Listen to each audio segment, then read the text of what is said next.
scared, they're intimidated. And think about who actually passed the law that declared LGBT people illegal. None other than Vladimir Putin himself, the anti-propaganda laws. And I'm worried about creeping Putinism. We've seen it at work in Bosnia, undermining the sovereignty of Bosnia and Herzegovina, but I'm also worried about it in relationship to this distinct group. And I'll leave it there. Thank you.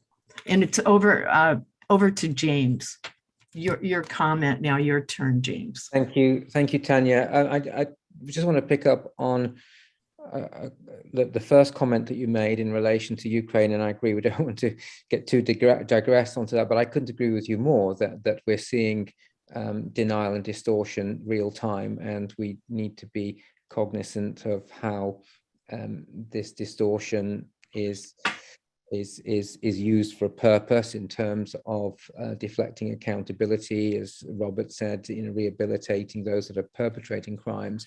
I think, in relation to Russia as well, it's tying back to comment that Riada and Hikmet made, and Hikmet reminded some of the Aegis listeners on our recent podcast about the connection with sort of white nationalist terrorism and Islamophobia and its connection to the Western Balkans but I don't think we should also, I think, have some honesty about some of the narratives in sort of Western Europe, North America, how we got a little carried away as well with our own war on terror, which helped to confuse ourselves, I think, to a degree. I refer again, and in danger of opening a complete other conversation with the Russian Chechnya war there. I think many of us bought the Russia defense against global terrorism and as the motive for the destruction in Chechnya, and of course there was radical Islamic terrorism as well in the mix. But I think we failed to recognize, call out the imperialist agenda of Putin in the Chechnya war enough. And it's now we, of course, recognize with hindsight that this was the beginning of many what we're seeing now, the result in Ukraine. But I think we were blinded a little by the big narratives which had airs of Islamophobia about it, and it's been around there a very long time, and it's quite mainstream. It's not only in that the white nationalist agenda. I think we've there's been a huge I think blinding to this sort of whole narrative that we need a little bit more introspection about. Anyway, so I don't want to get onto another conversation about that. Only to say that I think it's been a little bit more mainstream than the white nationalists. I think we've all been guilty of turning a blind eye to this to some form of Islamophobia in the form of war on terror. So I know that's perhaps controversial to say that, but. Robert, did you have a comment? Two, actually, but it diverts a bit from where James went. So I hope you'll forgive Please me. bring us back. So, the first relates to this, a certain aspect to which narratives of genocide can also provide a cover. I don't mean a cover from personal, national, local, regional guilt. I mean a cover for actions that can take place in the present day. Let's take the Holocaust example again. We see time and time again, whether it is in Russian narratives about the liberation of Holocaust sites by the Red Army, whether it is by certain countries that were occupied by the Nazis or other members of the Axis during the war. Time and time again, nations say, well, we were either victims of the Nazis during the period, or we had a glorious history during the course of the Second World War, or look at the number of righteous among nations in our national fold, using those positive aspects of Holocaust history as a cover for other actions that we would classify as illiberal or mass atrocity crimes or genocidal, depending on what we're talking about. We see this happening time and time again. So it's important not to lose sight of the fact that positive teaching, learning, or memory of the Holocaust can also be used in a way that is by default a form of propaganda. So there's a danger there, and I wouldn't want us to lose sight of that. I think it's particularly important in the context of the former Yugoslavia, where we have seen these narratives pop up from time to time, including recently. Related to this, and this goes to something that Hikmet had said in his comments, I think one of the reasons we see this operationalizing of Holocaust history take place, especially in the Central and Eastern European context, it kind of comes down to our fault from a Western European, North American perspective being imposed on these regions at a very early stage after the fall of communism. There was a lack of understanding, I think, in the West of the degrees of Stalinist crimes that took place, the degrees of crimes that took place, on the other side of the Iron Curtain. And we did not allow certain European countries who were entering the EU fold an opportunity to work through their own troublesome past. Why was this problematic? Because it has led to, at times, a competition of victimhoods. What is more important in the Ukrainian context, the Holodomor or the Holocaust? Well, they're both important. There's unfortunately an eternal well of suffering that we can adapt to. But instead, it's led to really acrimonious debate that hasn't helped us very far. So I think these are other factors that we need to bear in mind as we look at the ways that these various narratives are operationalized for other ends. I think the point about narratives and putting victims on the defensive is a significant one in national memory, in global memory. And Tanya hinted or mentioned this before with members of the LGBTQI plus community, but I also wanted to talk about the impact this has on women and children. Today, for example, there's an article in the Times focusing on how the mass exodus of people leaving Ukraine are mostly women and children, and how in Poland, there's not enough resources for them to really make sure that they're going to be okay. And I wanted to just talk a little bit about when we're talking about the denial of these narratives, or we're rehabilitating parts of history where people have been implicated in murdering thousands and millions of people, putting victims in the defensive, putting them in a competitive space with one another, the additional trauma, and also the silencing mechanism. And Hikmet and Tanya, you just wrote an article about how difficult it is for women to seek justice from the rapes, both at an individual level and the mass raping that went on. And I wanted to know if you could comment a little bit about the significance of the use of violence and rape as a tool of war, and the denial of those crimes after the fact. You want to go first, Hikmet? Go ahead, Tanya. Wow. Well, this is a huge issue, and I was the work that Hikmet and I did together on this piece is, I felt like I was researching in real time, actually.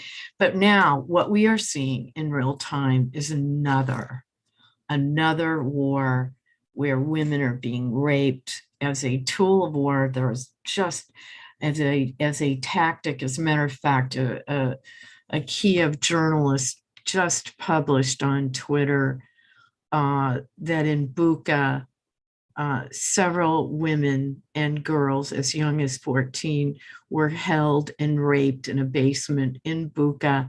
9 of them are now pregnant. I want everybody to think about this. As I said about LGBT going to Poland, well, guess what? Abortion is illegal in Poland.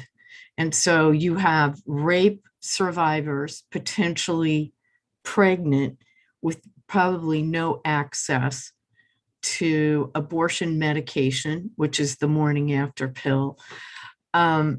This is a terrible situation, And as our article laid out, in the case of Kosovo, only estimated 20,000 rapes, only one prosecution in over 20 years. And so what's interesting, and there is some good news here that I personally am aware of, is that the prosecutor general in Ukraine is already getting together and cooperating with the prosecutor of the ICC. They are developing evidence. I was contacted by a member of parliament of Ukraine, and we introduced her to experts in Bosnia about how to deal with and collect forensic evidence and prepare for cases in court. This is a serious problem.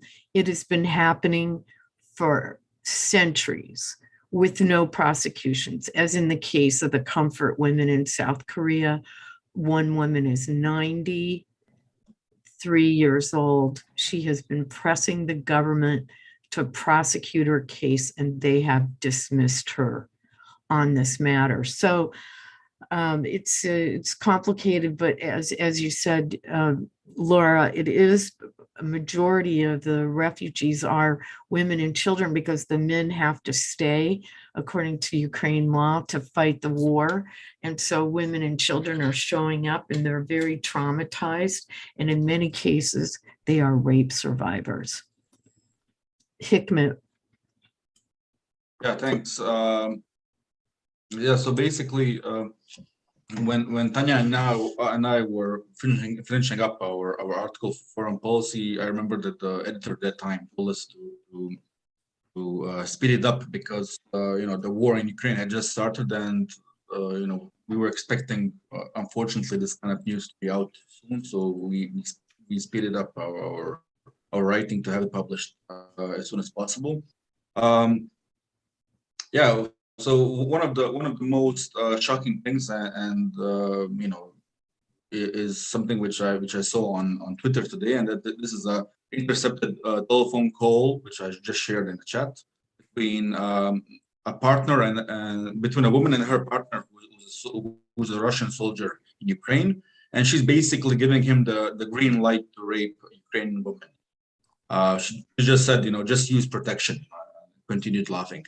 So basically, this brings us back to the to the basics of the dehumanization of the victim group, basically. So to that extent, in which the victims or the targeted group can be dehumanized to that extent that your wife would allow you to commit such a crime, without any consequences. Riyadh has also written several articles on fight for justice in Bosnia regarding rape, and how Bosnian women basically along with Rwanda, with the Rwandan survivors, basically laid the legal basis for rape to be recognized as a weapon of war. So what we are going to basically see right now in Ukraine and with the Rohingya and with China, with the mass rape of women in China, is a new policy in which it's going to be very hard, and it's going to take a long time for these people for the perpetrators to be prosecuted for their crimes. I think just to add on to what Tanya just mentioned with the issue of Poland. I think right now the main issue should be for the Catholic Church and for the Vatican to stand behind the raped women of Ukraine, to allow abortion and the possibility actually of abortion. Just to make a parallel with the Islamic community in Bosnia in 1992, the Islamic community in Bosnia in 1992 brought a fatwa allowing abortion of rape for women who wanted to abort as a result of rape from camps. So in these times, with these circumstances, we have to bring these difficult decisions, and that's something which currently needs to be done with the victims of Bucha and Mariupol and all the other cities in Ukraine. May I just add something to this, please, Laura? Absolutely.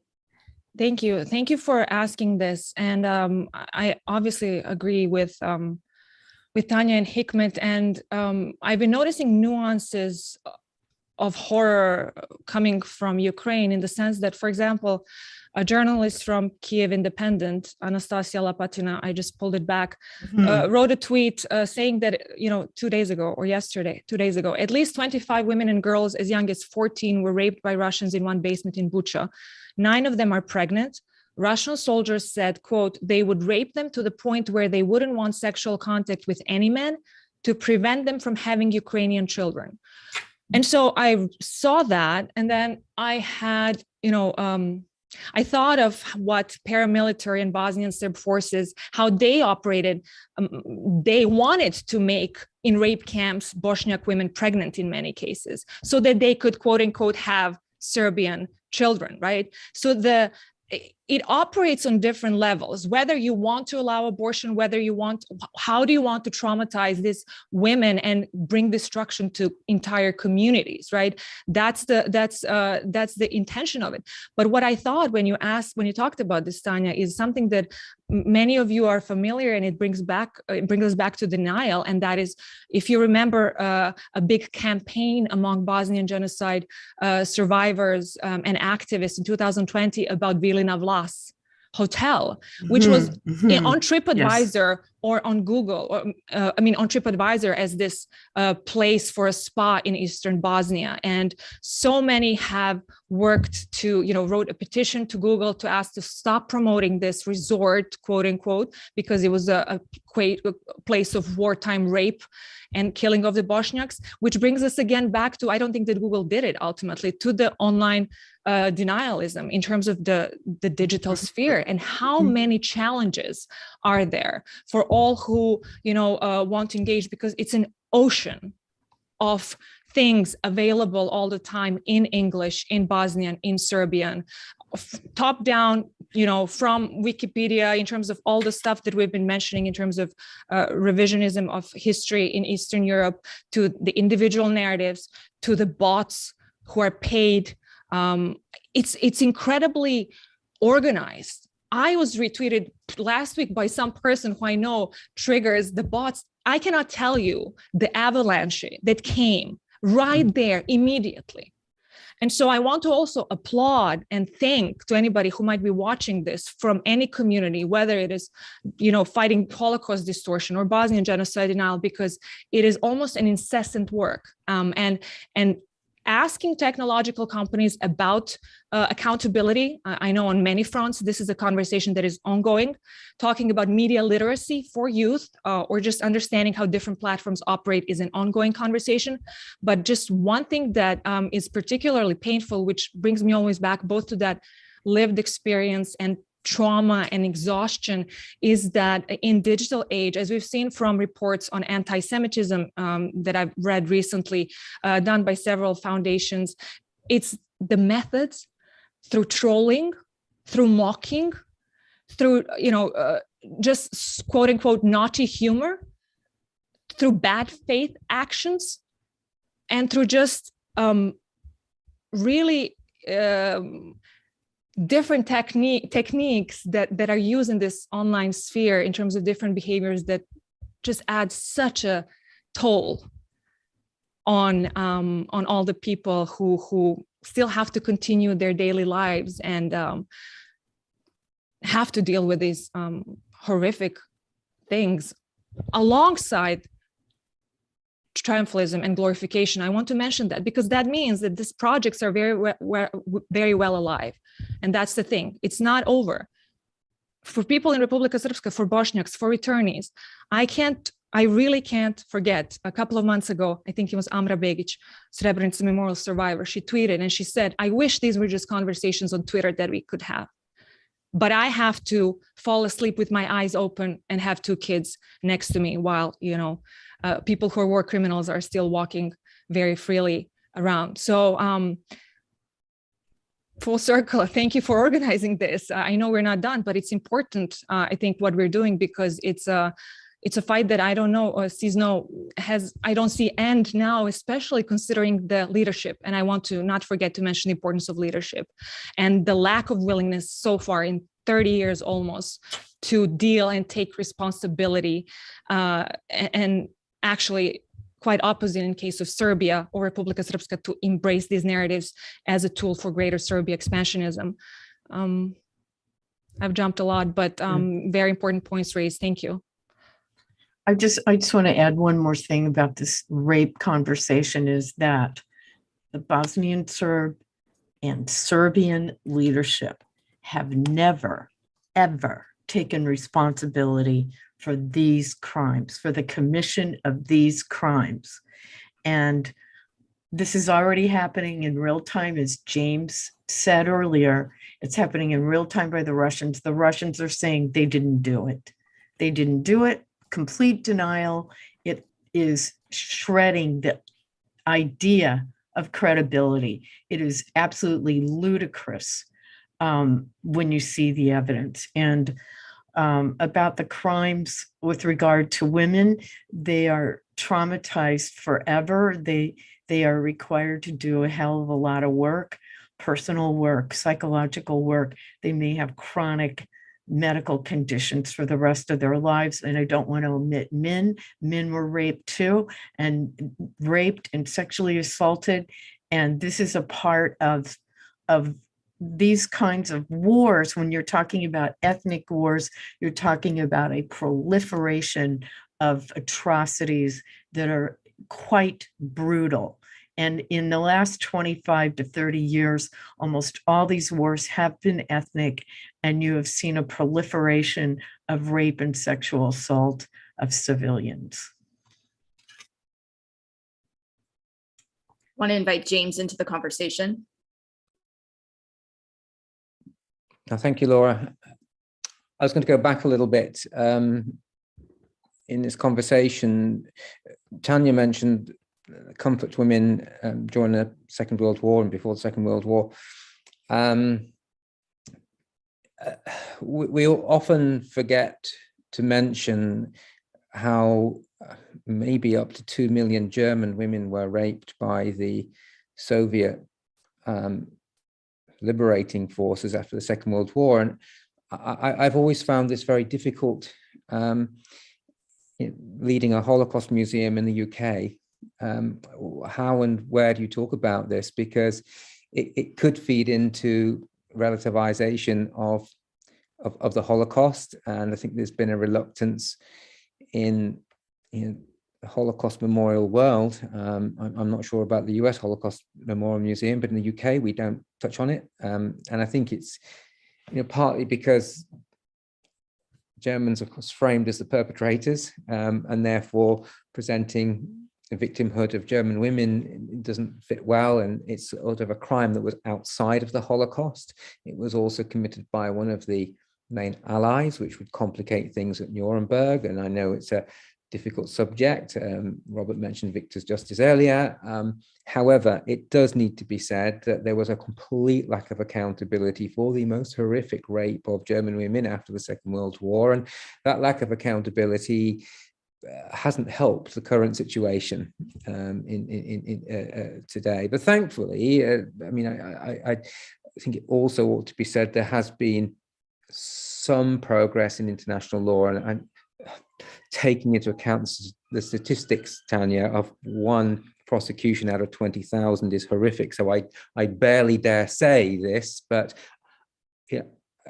at the ICTR, there was a lot of debate, and it was Rwandan survivors who really pressed for rape to be recognized as a weapon of genocide, a crime of genocide. And even in the Gacaca courts, it was sort of initially this low-level crime, but that was escalated up to the top category crime, and it took a long time. And there are similar statistics. Although the crime was recognized, it was very rarely prosecuted in Rwanda, and most of the women that were infected with HIV/AIDS died before they could even be given treatment. And anyway, we're going to go off into a completely different subject, but just, I mean, I never forget 10 years after the genocide, the debates that were going on in Rwanda, there were thousands of women dying of HIV who'd been raped.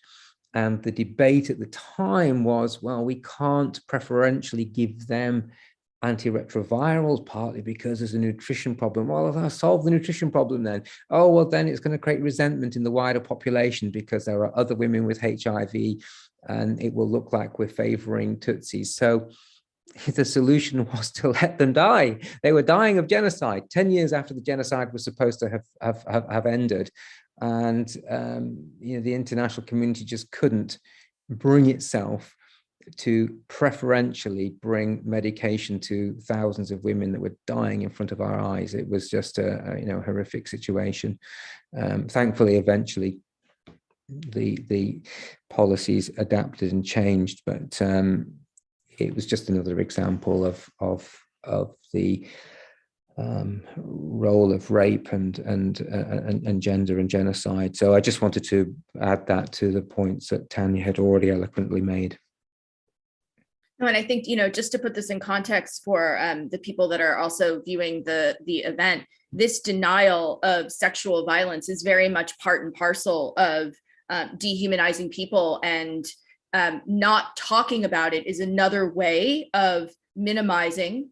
This is how, the perpetrating communities minimize what's taken place. So we're talking about the communal level, the individual level, the regional level, and the national level. And I think just in terms of, as we're heading into the last 10 minutes of discussion, I'm kind of struck by, Robert, you represent the United States Holocaust Memorial Museum, and we've spoken a lot about your role individually versus representing the organization. James, you're an activist. You've been involved with the memorialization and prevention of genocide in many different contexts. And Hikmet and Riyada, you are both scholars and commentators, but also people who are living very much inside and from a culture in Bosnia where this is rife. And I was wondering if you could each comment a little on the impact that this has on your lives and why you do this work. Hikmet, would you like to go first? It doesn't. Yeah, or sure. Robert or anybody. Sure. Well, I mean, basically, I think that in order to do this line of work, you really need to have a large level of motivation and some sort of personal, touch in some sense.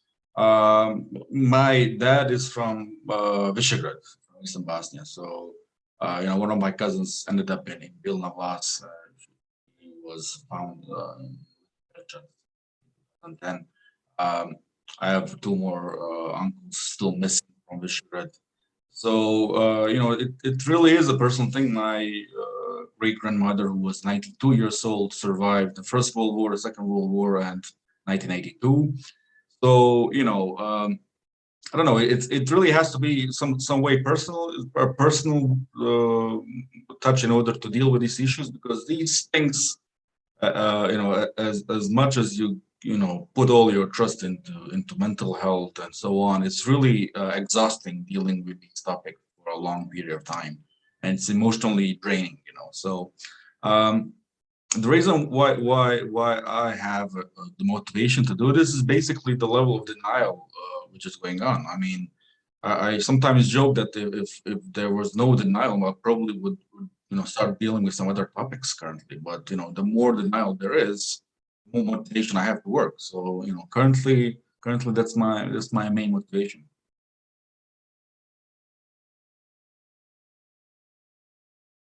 Riyada? Thank you, Hikmet. Yes, ditto to everything he said. I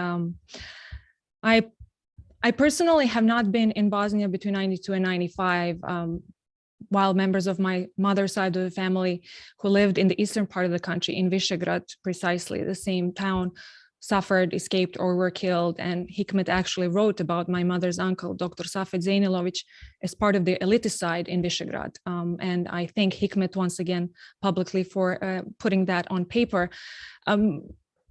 And the reason why I do it is because I have heard and I have been listening from my grandfather the stories about our family history across the Balkans, whether it is in Montenegro, whether it is in Kosovo, whether it is in Bosnia, about the consequences of the ideologies and the place of Bosniaks and Muslims from the Balkans in this greater Serbia or Serbian ideology. And I just accidentally missed Bosnian genocide.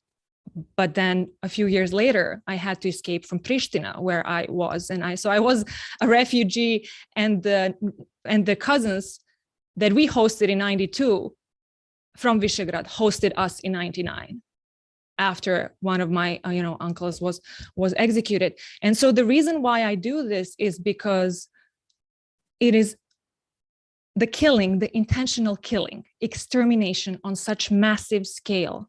The denial, the intent, the glorification, and the triumphalism is something that nobody should take lightly, but obviously we, of those people, take it the most and the closest to our hearts. And I will say that even well-intended friends, I have to say that sometimes when I have conversations with them here in United States, they will say, but they don't care when I say they don't care. And it just struck me once to understand that, but we care, right?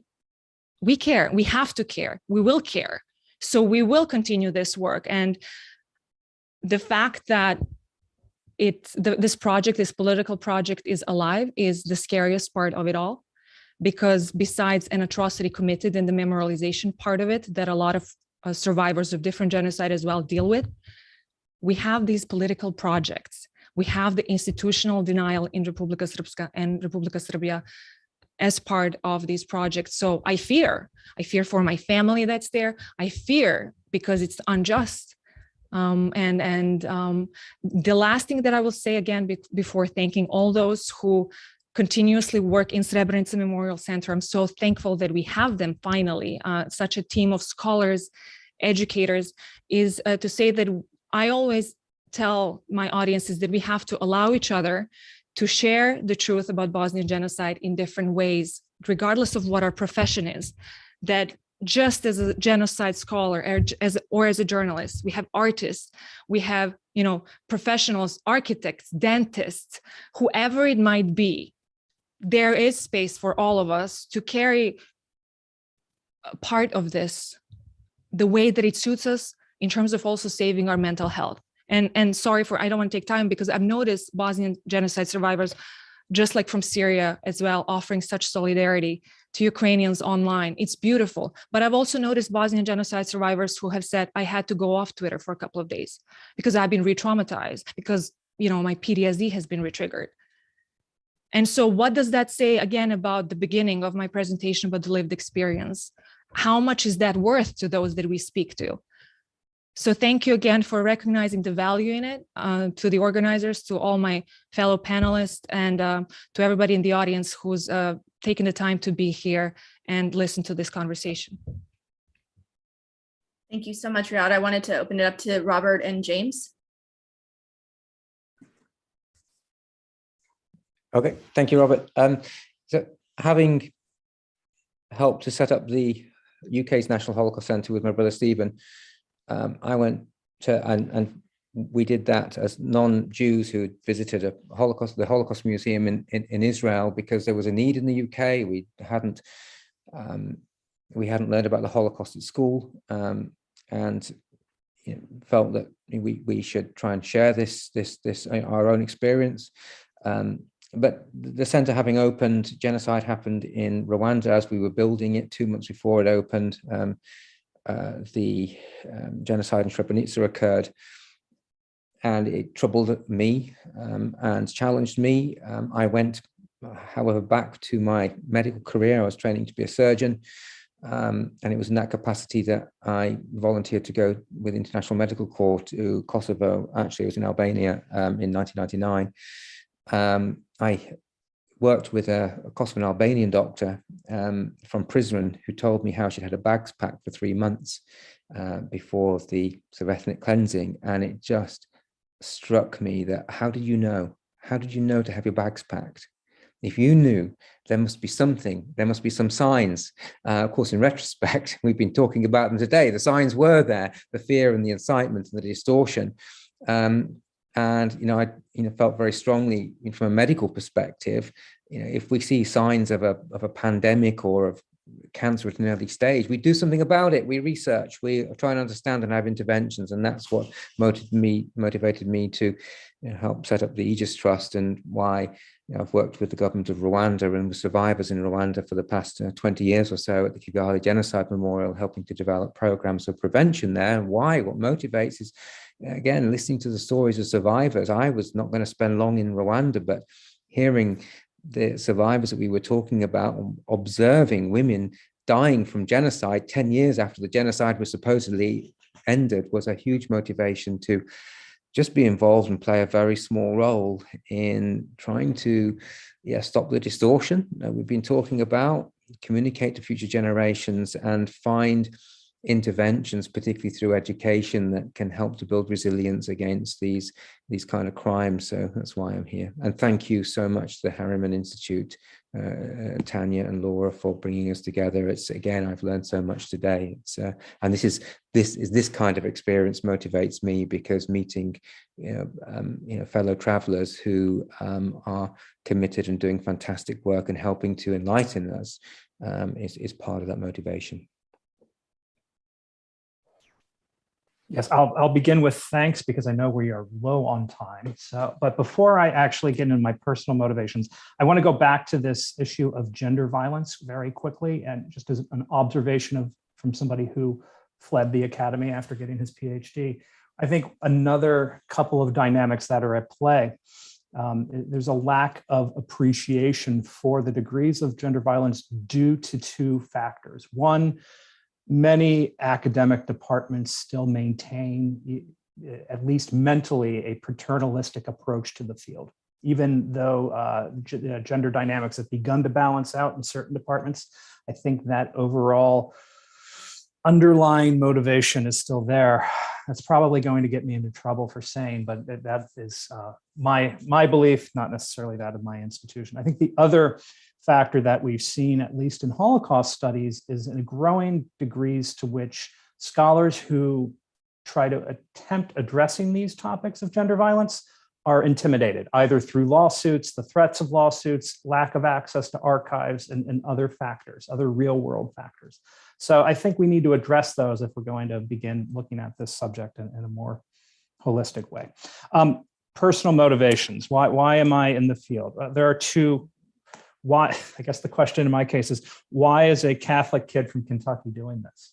And there are really two factors. I grew up in a part of the country where anti-Semitism was ever present, even though right across the river in Cincinnati, you have the home of Reform Judaism in the United States. So engaging with people, not my family, thank goodness, but who had anti-Semitic beliefs always struck me as rather odd and out of place, especially in light of the Holocaust. The other factor, though, actually relates to the war crimes that took place in the 1990s. It occurred to me as I was studying for another field. I was supposed to have become a physician like James. It occurred to me that violence is just around the corner because of what I had seen happening in the Western Balkans. And that violence was not being perpetrated by a hooded man in a cloak with red eyes. It was being perpetrated by people like us, people who look like us. And I think that's also something that's coming home very much today in the Ukrainian case. And I think those two factors are what drove me in the field and what continues to motivate me to address the field. Fortunately, my thinking has evolved, and I now recognize that we need not only address genocide or mass atrocity crimes in the European or North American context, but on a global scale, but that many of the same dynamics are there. So by teaching this particular history from the past and reflecting on its relevance today, the hope is that it will inspire some action in a positive direction down the line. Thank you so much. And Tanya, I wanted to, offer the floor to you for Yes. some closing remarks. Sure. Yes, I want to thank everybody on this panel. This has been an incredible conversation, and I don't want it to be the last one. I am going to follow up in an email to everybody about some of the thoughts we have going forward. Today is a remarkable day, and several people said it. I know Riata said it. I think James said it. I don't want to shortchange anybody, but we scheduled this because we feel, Laura Cohen and I feel, that this is a very important issue. It's a palpable issue in the region. And when we look at the world right now, the rise of autocracy, the rise of nationalism, this is when you could be on the doorstep of another horrible massacre and, quite frankly, mass death, mass atrocities, which we unfortunately are watching in real time in Ukraine. So these issues are quite real, and there remains an existential threat in the Western Balkans, in the Balkans at large, from Moscow. This remains a very disconcerting, and the failure of diplomats at this time is also very disconcerting. So these issues, they don't like to talk about these issues. They don't want to talk about the past, and they don't want to talk about what might happen, the lack of prevention. So I feel the conversation today is part of that prevention, part of discussing what has taken place in the past and what our concerns are about the moment. And then actually, as everybody here, the intersection of these issues and the connection between genocide denial and Holocaust distortion has been discussed here. And I'm not sure it's discussed as much as it needs to be, but this was our moment to do it. And I want to thank each of you. I'm deeply moved by your comments and about your personal commitment. I want to also recognize Andre de Munter, who's a colleague from the EU. He's been making comments, and he's a fellow traveler. He's very committed to the Balkans in his work at the EU, and they need somebody like Andre there. We need to keep him there in Brussels because they need guidance too. So on behalf of the Harriman Institute and my colleague Laura Cohen, I want to thank everybody for your participation. This will be on YouTube channel of the Harriman Institute. So I ask people to share it broadly. I look forward to further communication and collaborations with all of you, and maybe some new collaborations. So on behalf of Harriman, I wish all of you a good day wherever you might be. Thank you all so much. And for those of you that are tuning in, the next panel begins at 1 p.m. It's on combating Holocaust distortion and genocide denial through memory activism. We will see you soon. Stay safe and be well, everyone. Bye-bye.